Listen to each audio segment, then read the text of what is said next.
We haven't just been watering the Rowley Mile. We've been watering the Beacon because we've obviously got 12 furlong race at Guinness Festival, a 1 mile 6 race for the mid-May fixture, but we've also been watering the July course because our first fixture on the July course is June the 8th. We're roughly 6 weeks away from that, and we know that if we don't keep on top of the grass and keep it growing, we're not trying to change the going, we're just trying to keep the grass growing vigorously. All the courses look excellent.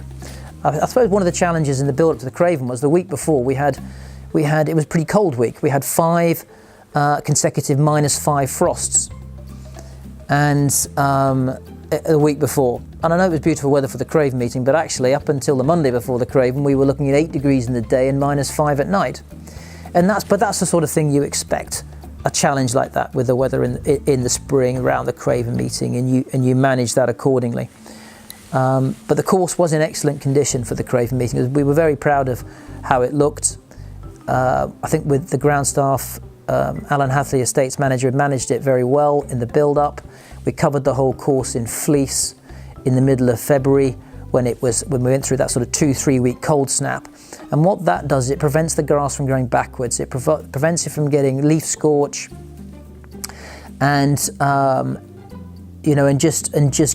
generally going back in state. So when you take the fleece off and you look to fertilise the course at the end of February and early March, it's in a better position to utilise the nutrition.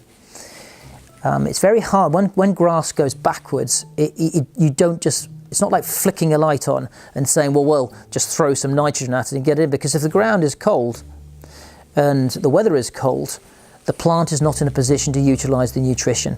So although you can't beat Mother Nature, you have to try and manage Mother Nature. And the use of that fleece, well, we laid about 5,000 pounds worth of fleece, covered the whole of the Craven ground and a good swathe of the Guinness side, so it's about 5 hectares worth. And then one night with 50 mile an hour winds, we lost a lot. It all came in one morning, it was all wrapped around the legs and everything else, and it was torn, so we just took it all off. I make that sound quite easy, but actually it took 12 staff all day to get rid of it and taken away. But we then were fortunate because it went into a mild spell, but the good work had been done.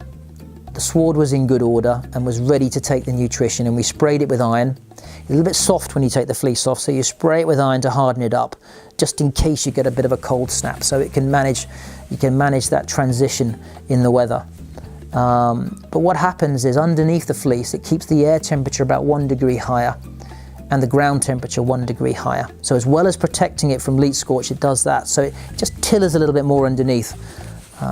So I think we worked hard and we did everything we could to manage that track and deliver it in good order for the Craven.